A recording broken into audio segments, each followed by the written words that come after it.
And welcome to the program. Now, as the Egypt brokered a fragile ceasefire between Israel-Palestine stays, U.S. Secretary of State Antony Blinken spoke on the phone with Palestinian Authority President Mahmoud Abbas. U.S. State Department has said that Blinken has discussed measures to ensure the ceasefire that came into effect between Palestinians and Israelis holds. Blinken has told Abbas the United States has been committed to working with the Palestinian Authority and the United Nations to provide rapid humanitarian assistance and mobilize international support for the reconstruction of Gaza. Blinken and Abbas have said they were committed to keeping lines of communication open. On the fresh clashes, the Palestinian leader has urged the Biden administration to pressure Israel to halt the violence in occupied East Jerusalem and the occupied West Bank. The Palestinian president has also welcomed Blinken's upcoming visit to the region in the coming days to meet with his Israeli, Palestinian, and regional counterparts. I am prepared at any time to go to Israel, to the Middle East, if that would serve the purpose of moving beyond the violence and helping to work on improving lives for Israelis and Palestinians alike. And so if there's a good time to do that, that's certainly something I intend to do. It is the second day of ceasefire between Israel and Hamas, and both sides claimed victory on Friday after the truce ended 11 days of conflict.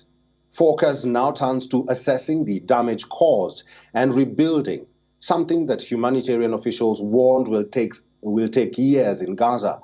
Palestinian officials put reconstruction costs at tens of millions of dollars, while economists said that the fighting could curb Israel's economic recovery from the COVID-19 pandemic. The UN's Central Emergency Response Fund said its first aid convoys would be in Gaza by Friday evening, and that it had released $18.5 million for aid. Egyptian President Abdel Fattah al-Sisi has also pledged $500 million to help reconstruction efforts in Gaza. Meanwhile, U.S. President Biden once again reiterated that there had been no shift in his commitment to Israel's security, but insisted that a two-state solution that includes a state for Palestinians was the only answer to the conflict. Good afternoon, everybody. Fix the door. There is no shift in my commitment, the commitment to the security of Israel, period. No shift, not at all. But I tell you what, there is a shift in. The shift is that we still need a two-state solution. It is the only answer. The only answer.